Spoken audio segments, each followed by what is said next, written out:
Lalong tumatatag ang local auto industry sa Pilipinas matapos makabenta ng halos kalahating milyong sasakyan noong nakaraang taon. Yan ang agenda report ng ating mobility correspondent, G. Baroga.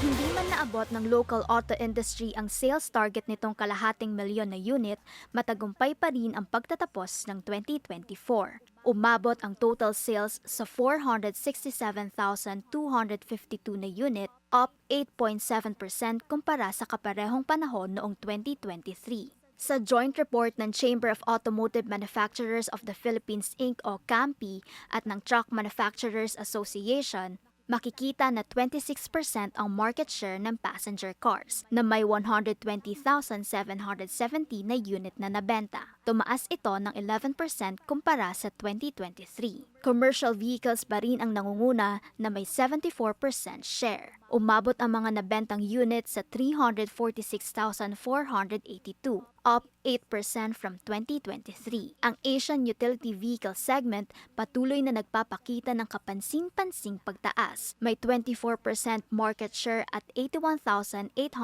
na nabentang mga unit, 34% na pagtaas kumpara sa 2023. Ang light commercial vehicles naman, 253,412 na unit ang nabenta. Noong Disyembre, 42,044 ang vehicle sales na nagpapakita ng 2.8% na pagtaas kumpara sa Nobyembre. Ayon kay CAMPI President Romel Gutierrez, ang mga magagandang numerong ito ay nagpapakita ng tatag ng industriya at tiniyak na magpapatuloy ito sa pag-angat ngayong 2025. Ang Toyota ng bilyonaryo T family patuloy na nangunguna sa merkado. Mayroon itong 47% market share na may 218,019 na nabentang unit. Pangalawa ang Mitsubishi na may 19% market share. Ang Ford nasa ikatlo kahit na may kaunting pagbaba ng 11% sa benta. Ang Nissan at Suzuki ay nasa ika-4 at ika-5 na may 6 at 4% market share. Para sa Agenda, G. Baroga, Billionaire News Channel.